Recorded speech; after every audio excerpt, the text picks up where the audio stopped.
Hello, it is I, Lego Sonic Fan 17, and I'm back with another Kerbal Space Program video. Yes, after like what, a year, 2 years of not recording this game, or not posting videos about this game, I am back. And what a way to return! Launching during a beautiful solar eclipse. That's actually the reason why I decided to record this mission, because I thought it was really cool to launch during a solar eclipse in KSP. I don't think anyone has ever done that, have they? Like, let me know if someone has done that before in Kerbal Space Program. I know they definitely have done that, because there's like millions of people who play this game like almost daily. But like, I mean, in a YouTube video, like if you find one, please link it, because I want to watch it. I want to see if it's better than mine. Okay, anyway, moving on. This rocket has way too much delta V to reach the Mun. Did I say the moon in the intro? I don't know. I really hope I didn't say the moon, because if I said the moon, please let me know. Please shame me in the comments, because it's Mun. We've now jettisoned the first stage and the fairing.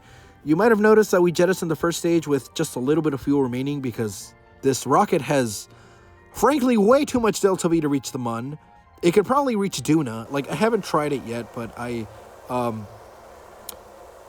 sure it can. I might test it later to see if it actually can. And if it can, that'd be really cool, because that means I won't have to design a Duna rocket, you know? So now we're performing our orbital insertion burn around Kerbin. It didn't go as smoothly as I had hoped, because my periapsis was still inside the atmosphere. Then I tried to head to apoapsis to fix my periapsis, to raise my periapsis, and then it turns out I overshot it, but I was like, we could still do it anyway. And I deorbited myself on accident, but it was fine, because I quickly noticed and got back into a stable orbit. And as I mentioned, like, 3 times already, this rocket has way too much delta V for what it's built for.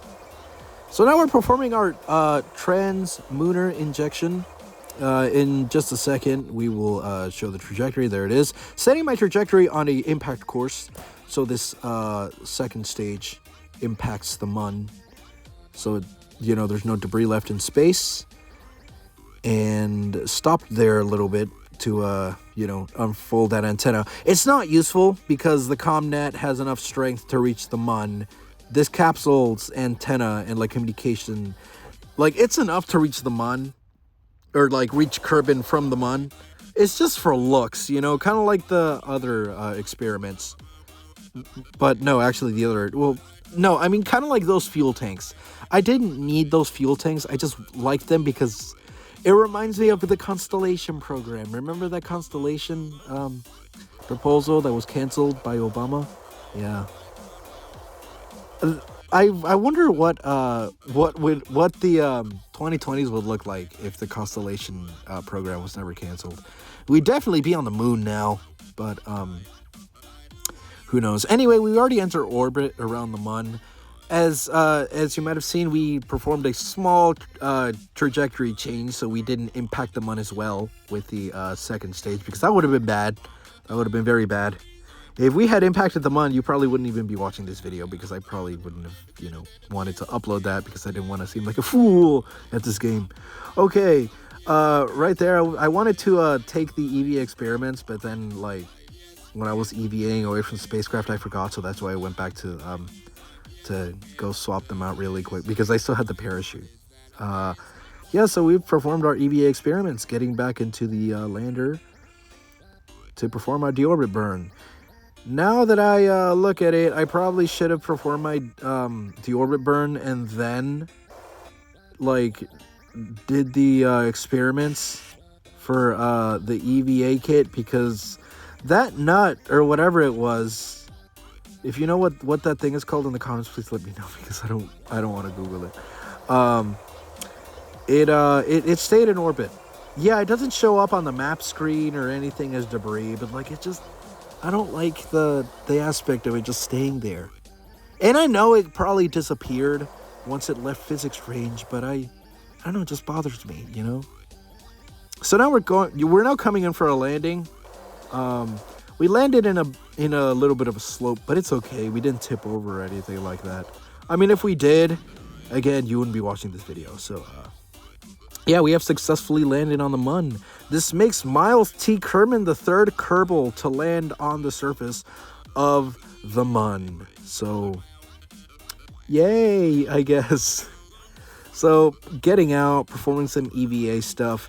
For some reason, I didn't remember that I didn't restore the mystery goo. So I was like, why is it not working? Why is it not working? But yeah, it was just human error.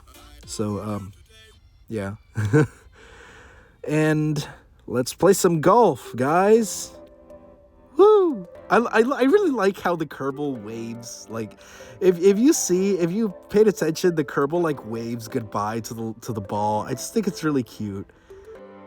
With our flag planted and our plaque placed on the surface, we are ready to leave. Let's just get a small little shot for the thumbnail. I didn't clear the UI though, so womp womp.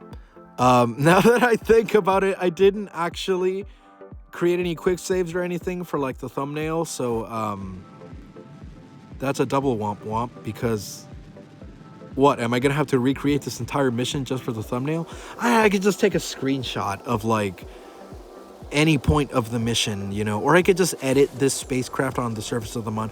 You'll know what the thumbnail is because you already clicked on this video. So I don't know what the thumbnail will be. Hopefully it's good though. So right there, we're just performing our our ascent into Mun orbit. At first, I accidentally hit Z, so that's why we shot up really quickly, but then I just immediately cut the engine off and throttled up slowly. Or, no, I think I throttled down. I don't remember, but yeah. So that's why we just shot up really quickly off the Mun. I don't like doing that because I like giving myself enough time to align with the 90-degree vector, so yeah, that's why I throttled down. Oh, and that burn to Kerbin, that is not the most efficient way to do it, actually. I didn't know at the time, but you actually need to perform that burn like 30 degrees before the maneuver node. I need to place that maneuver node like, I think like 30 degrees behind where I actually placed it, because if you notice, my apoapsis is now higher than the Mun's orbit, and I accidentally gave myself a lot of speed by doing that burn there. So yeah, if you're coming back from the Mun, don't do what I did, because that is that is not the most efficient way. So right here, I stopped to perform a few more experiments, you know, to get a bit of extra science. So when we get back to Kerbin, we have plenty of science. It didn't really matter though, because I already have all the entire tech tree unlocked. So yeah, let's do this little science experiment again with a little screw, nut, bolt, whatever that is. I still don't know what that is. Somebody please tell me in the comments, because I'm going crazy. I don't know what that is.